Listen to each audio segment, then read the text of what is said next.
Assalamualaikum warahmatullahi wabarakatuh. Halo sahabat demokrasi, selamat datang kembali di podcast Bawaslu Kabupaten Sejunjung, tempat santai ngobrol soal demokrasi, bukan hanya untuk Bawaslu pada khususnya, tetapi juga untuk masyarakat pada umumnya.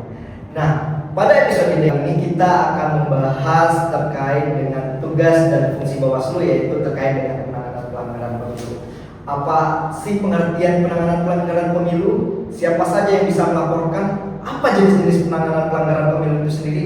Nah, di sini telah hadir narasumber kita, yaitu Bapak Fifner. Beliau adalah anggota Bawaslu Provinsi Sumatera Barat, Koordinator Divisi Penanganan Pelanggaran Data dan Informasi. Penanganan pelanggaran itu apa sih, Pak? Apa sih definisi atau pengertian dari penanganan pelanggaran itu? Baik, terima kasih Pak Andra atas pertemuannya hari ini. Sebelumnya Assalamualaikum warahmatullahi wabarakatuh. Selamat berjumpa kembali sahabat Bawaslu dan di podcast di Awas Bawaslu Kabupaten Sejunjung dalam bincang kita pada hari ini bersama Mas atau Pak Andra, berbicara tentang persoalan penanganan pelanggaran itu kan merupakan bagian dari tanggung jawab Bawaslu, ya. Jadi tugas pokok Bawaslu sebagai penegak hukum. Jadi selain kewenangan untuk melakukan pengawasan, Bawaslu itu berwenang juga untuk melakukan proses penegakan hukum berupa penyelesaian sengketa dan proses penanganan pelanggaran. Nah, penanganan pelanggaran ini kan banyak macamnya ini. Ada pelanggaran pidana, pelanggaran etik, ada pelanggaran netralitas ASN, serta pelanggaran administrasi. Nah, ini menjadi bagian dari Bawaslu yang sebenarnya membedakan Bawaslu dengan kelompok masyarakat dengan pemantau, yang mana Bawaslu diberikan tugas tidak hanya melakukan pengawasan terhadap proses pemilu, tapi juga diberikan kewenangan untuk melakukan proses hukum terhadap berbagai jenis pelanggaran. Baik, tadi sedikit Bapak sudah menyinggung nih terkait dengan terkait jenis-jenis pelanggaran. Namun agar lebih gamblang mungkin Pak, mungkin masyarakat ini perlu tahu nih apa saja sih jenis penanganan pelanggaran yang ada waktu pemilu. Silakan Pak. Jadi begini ya, pelanggaran pemilu ini kan banyak macamnya, dan yang namanya proses pelanggaran pemilu itu memang menjadi kewenangan Bawaslu untuk melakukan proses penanganan pelanggarannya. Jadi kalau orang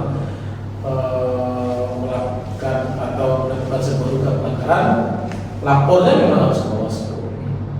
Nah, kalau melihat jenis pelanggarannya, Pak, itu ada 4 jenis kita klasifikasikan jenis pelanggaran yang terjadi selama proses pemilu. Ada pelanggaran pidana pemilu.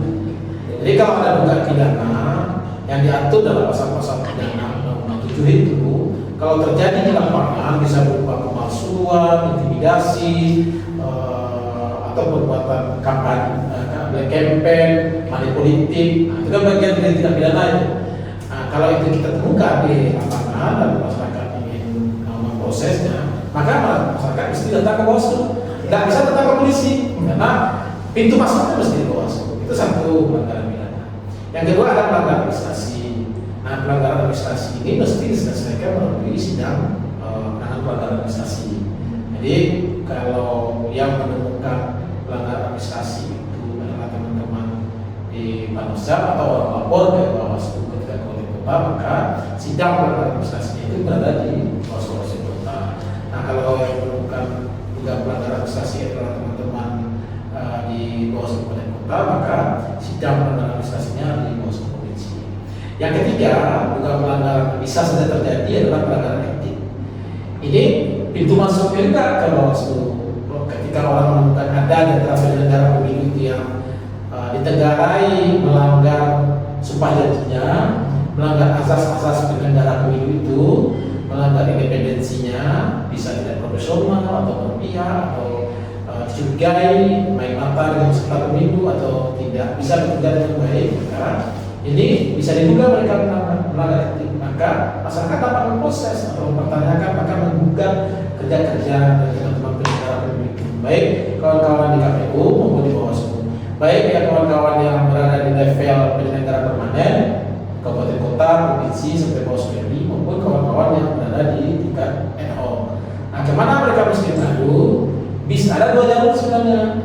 Bisa saja mereka melaporkan langsung ke Dewan Kehormatan Penyelenggara Pemilu melalui situs atau web yang dimiliki oleh DKPP itu. Atau bisa saja mereka datang ke Bawaslu, maka Bawaslu juga berwenang untuk melakukan proses pelanggarannya. Walaupun nanti begitu Bawaslu menemukan indikasi dugaan pelanggaran etik itu, Bawaslu meneruskan ke DKPP, tapi mesti dilakukan kajian awal di level Bawaslu terlebih dahulu. Yang ketiga, pelanggaran terhadap peraturan perundang-undangan lainnya. Ini biasanya berupa berbentuk pelanggaran oleh para netralitas, oleh yang dilakukan oleh ASN. Nah, kita kan tahu bahwa ASN ini tidak boleh berpolitik taktis, tak boleh berpihak.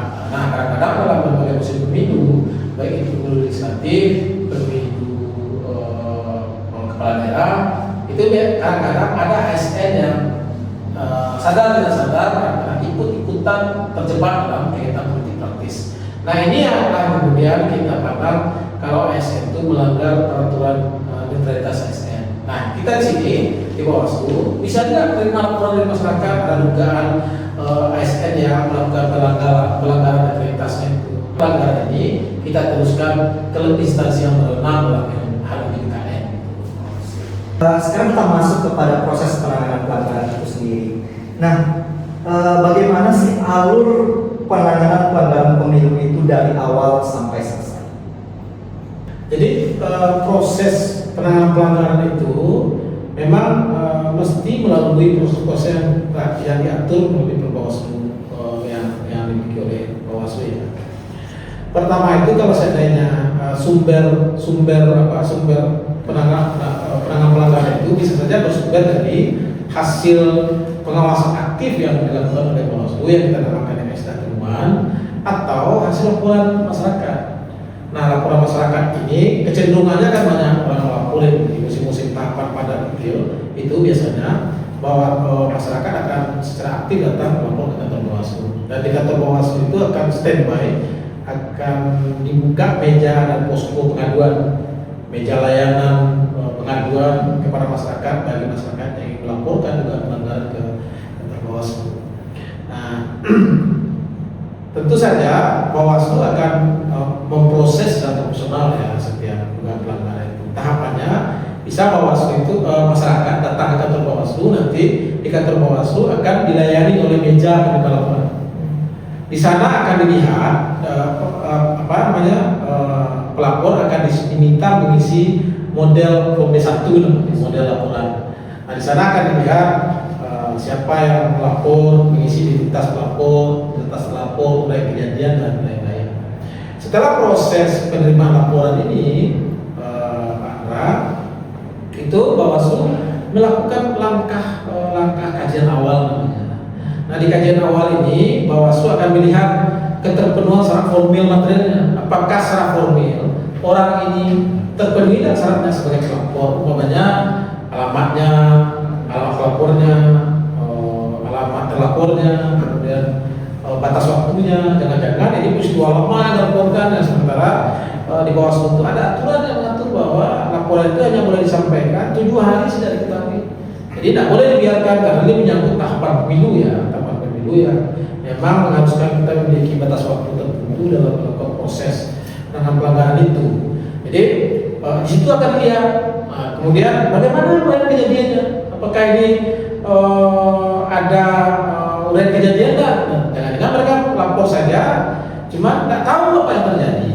Mereka harus jelaskan minimal kira-kira gambaran kejadian seperti apa, sehingga Bawaslu bisa melakukan kajian kira-kira pelanggaran apa yang mereka lakukan.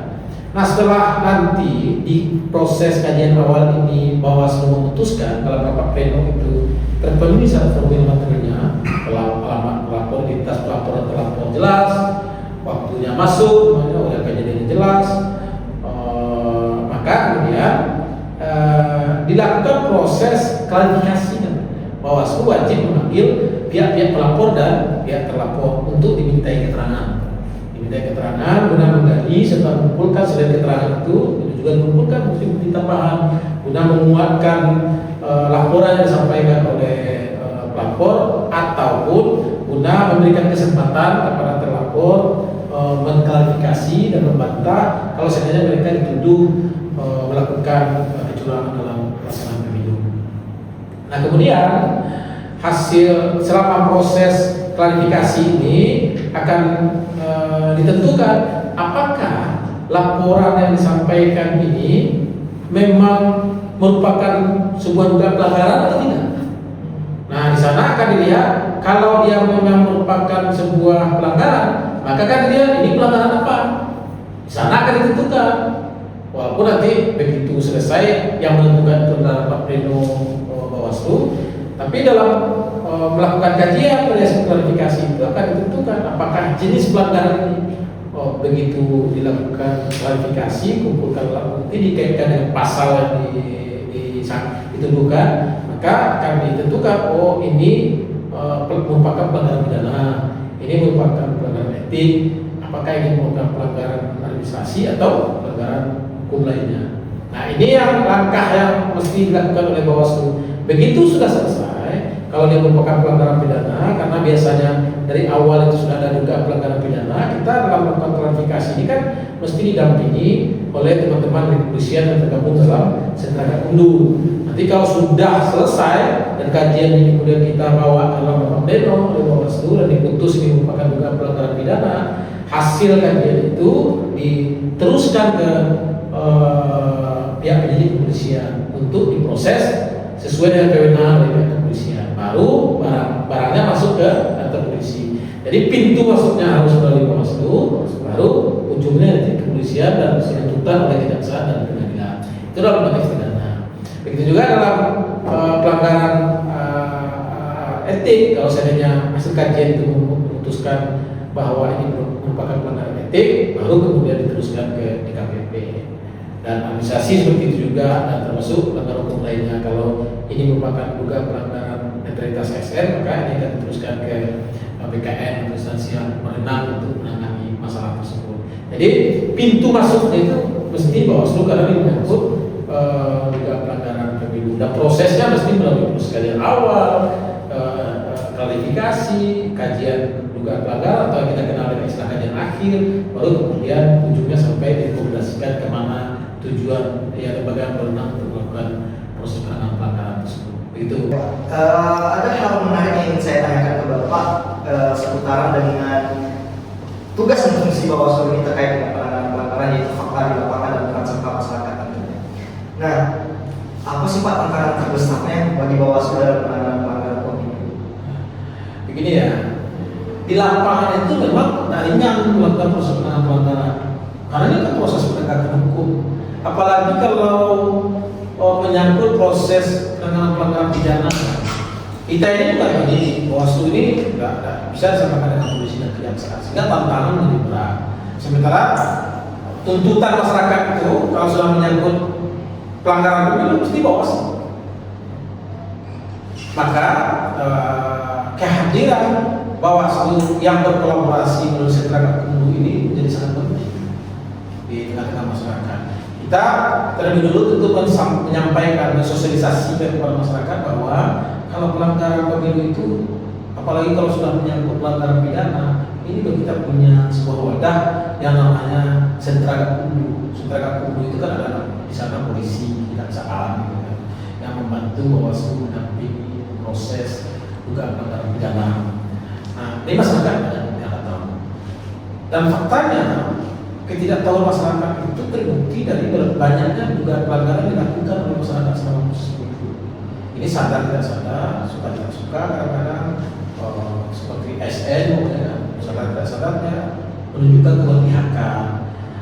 Mereka menganggap ini perbuatan biasa saja, padahal ini sudah melanggar asal-asal netralitas SN. Kemudian belum lagi tidak hanya kadang-kadang soal netralitas yang mereka langgar, juga pelanggaran yang dilakukan oleh SN itu kan berimplikasi pidana juga buat mereka. Karena kasihan sudah. Maka Bawaslu mencoba mensosialisasikan ini secara masif kepada masyarakat bahwa ini loh beberapa kegiatan dan tindakan yang berpotensi dipidana, melanggar dan lain-lain. Karena banyak masyarakat yang tidak tahu. Dan bagi masyarakat yang tahu, kita harapkan sebenarnya tidak hanya membiarkan, tidak membiarkan terjadinya pelanggaran di selama musim pemilu itu, terutama di musim penghitung, di musim kampanye, masa tenang, itu kan banyak masa-masa yang memang tingkat pelanggaran itu tinggi terjadi di lapangan. Dan harapan kita karena memang ada lembaga yang diberikan kewenangan oleh undang-undang untuk memproses berbagai dugaan jenis pelanggaran yang terjadi di tengah masyarakat itu, maka kita memang mendorong masyarakat untuk terlibat aktif, tidak hanya mengawasi. Jadi trennya sekarang itu bukan hanya masyarakat mengawasi pelaksanaan pilkada atau pemilu itu dengan melakukan termasuk melakukan pencegahan, tapi bagaimana kita dorong masyarakat kalau seandainya terjadi berbagai pelanggaran, masyarakat harus berani proaktif untuk menyampaikan dan melaporkan kepada Bawaslu terdekat. Nah, kalau seandainya masyarakat punya kesadaran untuk melaporkan, sehingga Bawaslu dengan agak lebih gampang melakukan proses-proses penanganan pelanggaran ini. Jadi persoalannya kan masyarakat kan kebanyakan begitu melihat berbagai dugaan pelanggaran kan enggan melapor. Kalau sehingga kita punya tagline juga dalam dunia penanganan pelanggaran pemilu ini. Kalau di KPK kita punya tagline berani jujur itu hebat, maka di Bawaslu kita punya tagline juga berani lapor itu hebat. Karena tingkat kesadaran dari masyarakat untuk melapor itu tidak terlalu tinggi sebenarnya.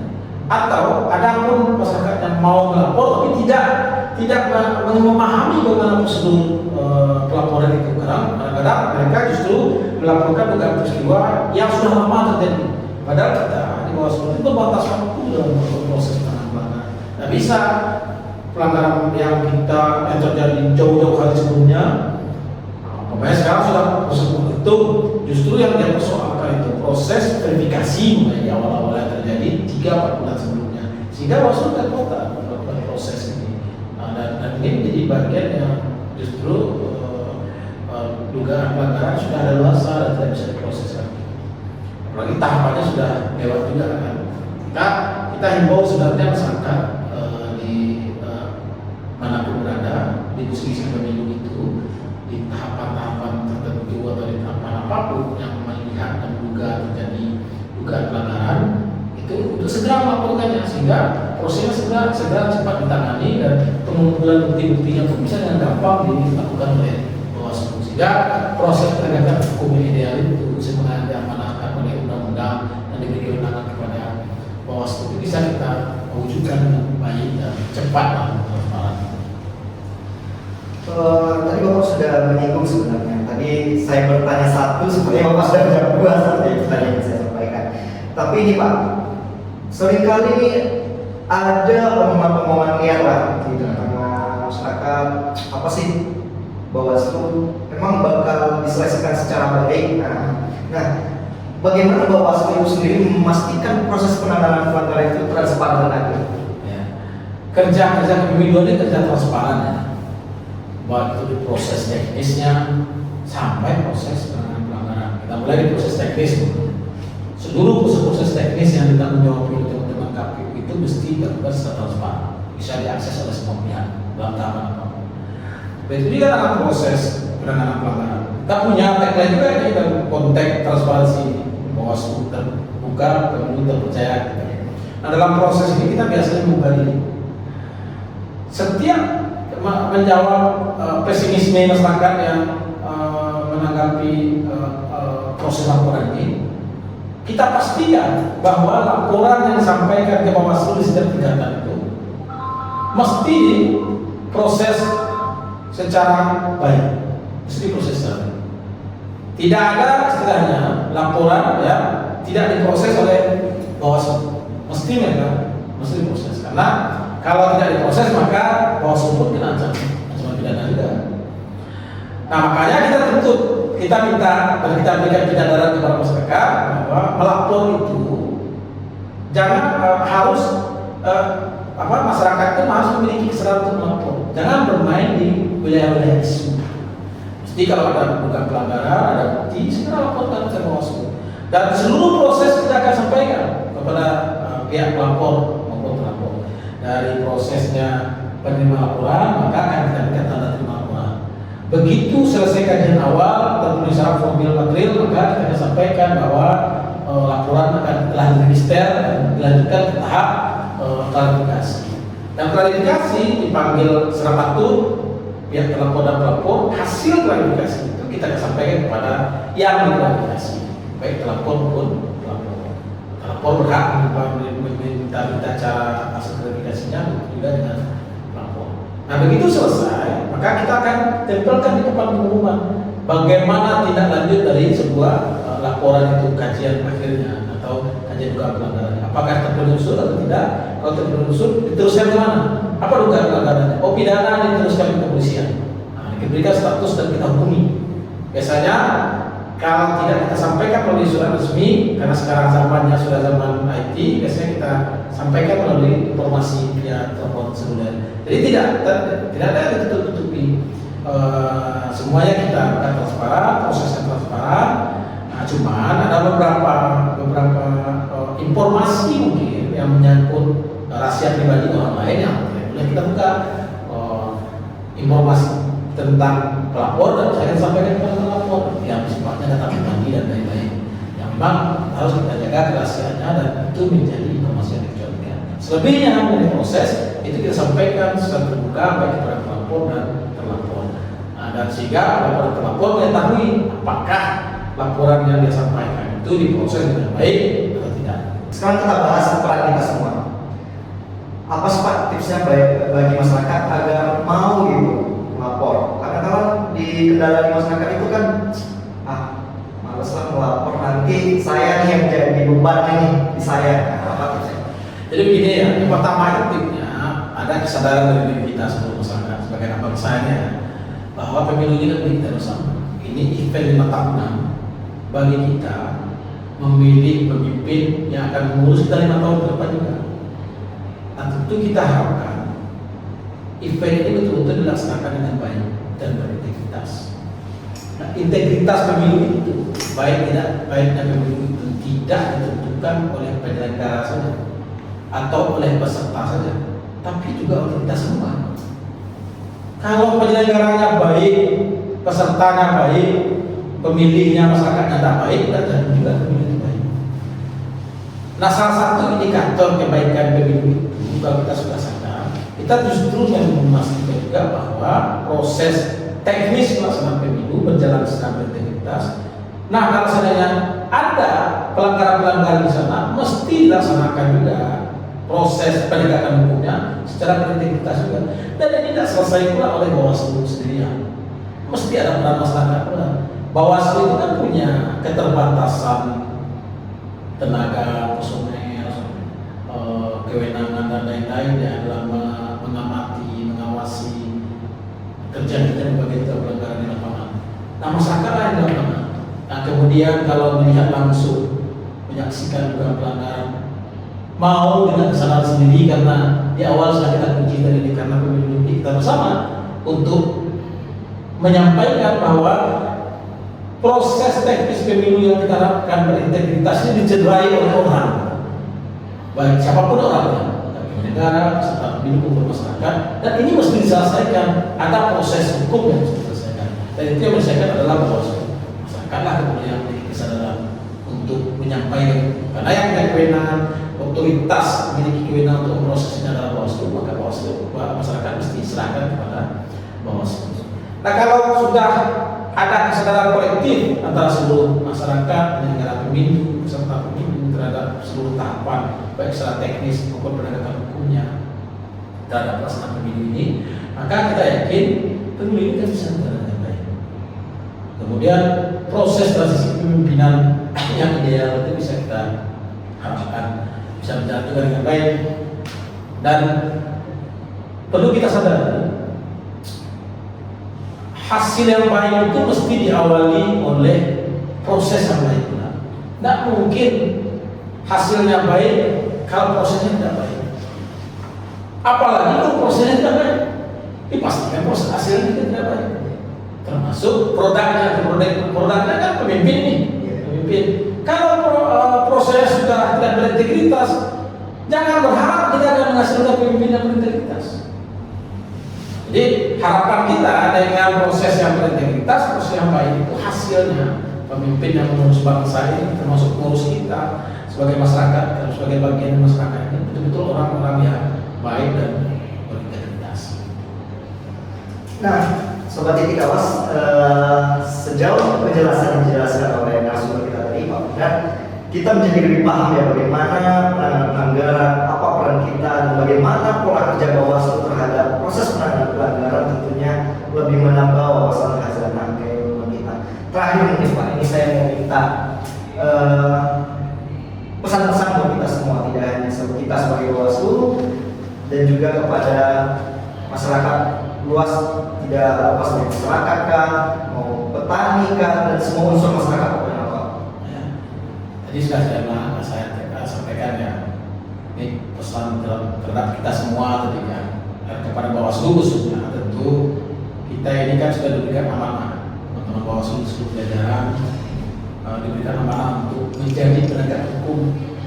Kalau saya mengistilahkannya the guardian of election, malaikat menjaga pemilu ini kan, menjaga supaya pemilu ini bisa berjalan dengan baik.